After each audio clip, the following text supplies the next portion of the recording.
जो अब तस्वीर यहाँ प्रस्तुत की गई है, क्या लगता है जिस तरह से सिर्फ यहाँ पे सीपी में तस्वीर प्रस्तुत करने से पूरी दिल्ली पूरे दिल्ली के जो नागरिक है वो जागरूक हो पाएंगे? देखिए, कनॉट प्लेस दिल्ली का हार्ट है। दिल्ली के में हर तरह से लोग आते हैं और आम लोग और खास लोग दोनों आते हैं। और मुझे लगता है कि यह एक ऐसी जगह है जहाँ शहादरा के भी लोग आते हैं, नई दिल्ली के भी लोग आते हैं, साउथ दिल्ली के भी लोग आते हैं। तो इस जगह पर वह तस्वीर देखें और मुझे लगता है पार्टी अन्य स्थानों पर ये बाद में ऐसी तस्वीरें लगाए जिससे सभी लोग इसका दर्शन कर सकें। लेकिन देखा जाए तो कहीं ना कहीं ये जो शीश महल है उनका है तो सरकारी आवास ही। जब तक सत्ता में रहेंगे तभी तक इसका उपयोग कर पाएंगे, उसके बाद तो उनको इसको छोड़ के जाना ही है।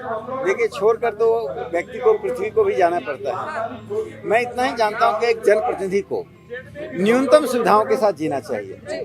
खास करके उस पार्टी का जो पार्टी आम लोगों की बात करती है, गरीबों की बात करती है, जन आंदोलन सूची है, वह पार्टी ऐसा कर रही है, यानी कि बाहर कुछ है अंदर कुछ है। तो बाहर और अंदर को लोग देख सकें और हाथी के खाने के दांत और दिखाने के दांत क्या होते हैं, इसी को ये पार्टी दिखा रही है। जिस तरह से आपने यहाँ प्रदर्शनी लगाई है, क्या लगता है जिस तरह से आपने बोला हाथी के दांत खाने के और दिखाने के, तो क्या जनता और जो देश के नागरिक है वो समझ पाएंगे कि हाथी के दांत खाने के कौन से और दिखाने के कौन? इस देश की जनता इतनी जागरूक है कि आपातकाल के बाद इंदिरा गांधी को पराजित किया।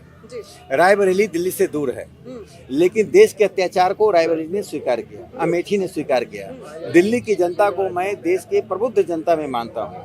यहाँ हर व्यक्ति टेलीविजन देखता है, अखबार पढ़ता है, सचेत है, जागरूक है। इससे मुझे दिल्ली की जनता पे भरोसा है कि इसके दर्शन के बाद दिल्ली की जनता असलियत को, वस्तु स्थिति को, हकीकत को, यथार्थ को समझ पाएगी।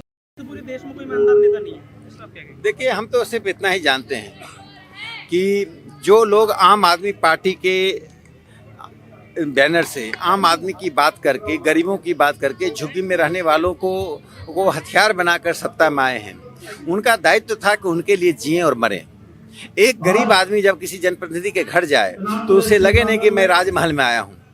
तो आम आदमी से जुड़ना, आम आदमी के लिए जीना, आम आदमी के लिए सरोकार दिखाना, यही जनप्रतिनिधि का काम होता है।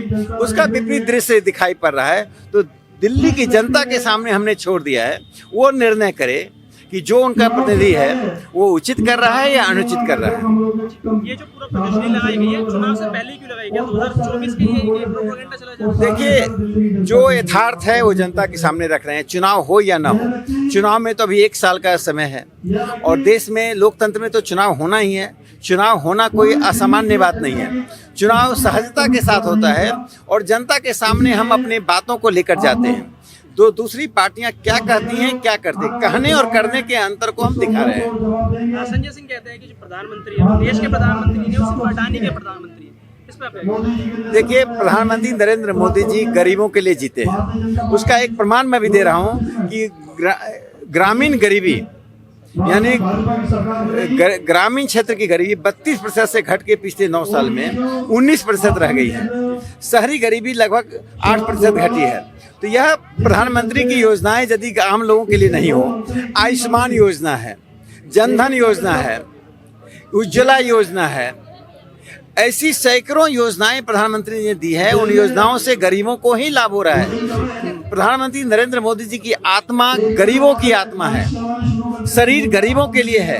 वे गरीबों के लिए जीते हैं, गरीबों के लिए मरते हैं। और मैं मानकर चलता हूं कि तीसरे टर्म में प्रधानमंत्री Narendra Modi ji below poverty line शब्द को भारत से समाप्त कर देंगे।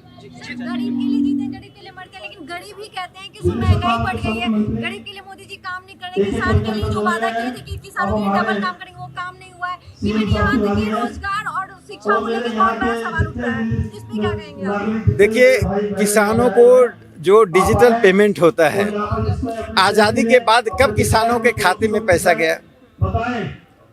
आज लाखों करोड़ किसानों के पास जा रहा है। आज़ादी के बाद कब एमएसपी इतना बढ़ा जो अभी कल कैबिनेट ने एमएसपी बढ़ाया? तो किसानों को जितनी राहत, और राहत रैयत के रूप में नहीं, किसानों को राहत इस रूप में दी जा रही है, किसान भारतीय राज्य के हिस्सा है, हमारे भागीदार हैं। तो मोदी जी की प्राथमिकता में किसान नंबर 1 हैं।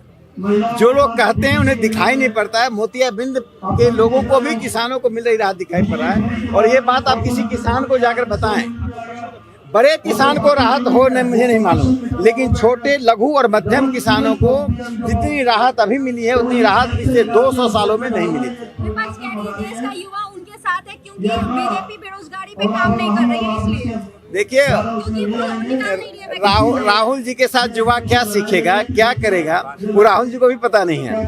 तो इसलिए मुझे लगता है कि आज मोदी जी युवाओं के एक आइकन बन गए हैं, देश के ब्रांड एम्बेसडर बन गए हैं, वे भारत की संस्कृति संप्रभुता के प्रतीक बन गए हैं। देखिए, जो पार्टी आम आदमी का नाम लेकर आम आदमी के लिए, आम आदमी के वोट से सत्ता में आई, वो खास आदमी की पार्टी बन गई, वे लोग खास लोग बन गए, खास लोगों के लिए सत्ता में आ गए। तो यह जो विरोधाभास है उसी को पार्टी दिखा रही है। और एक तरह से साफ है भारत की राजनीति में जो व्यक्ति अच्छा है, जो व्यक्ति जनता के लिए सरोकार रखता है, जनता उसी को वोट दे। यदि हम भावनाओं के आधार पर वोट करते रहेंगे तो अच्छे चरित्र का व्यक्ति विधानसभा में, संसद में नहीं पहुंच पाएगा।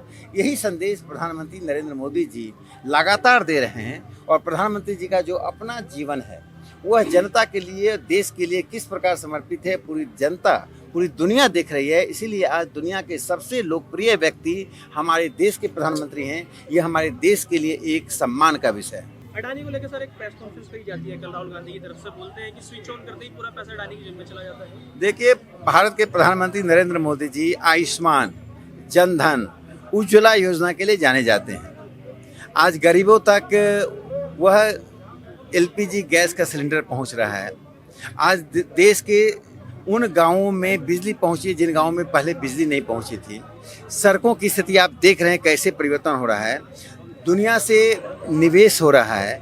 और अमेरिका का राष्ट्रपति प्रधानमंत्री जी का ऑटोग्राफ लेने के लिए दौड़ता है। तो मुझे लगता है देश की संस्कृति, संप्रभुता और सम्मान तीनों की उन्नति हुई है।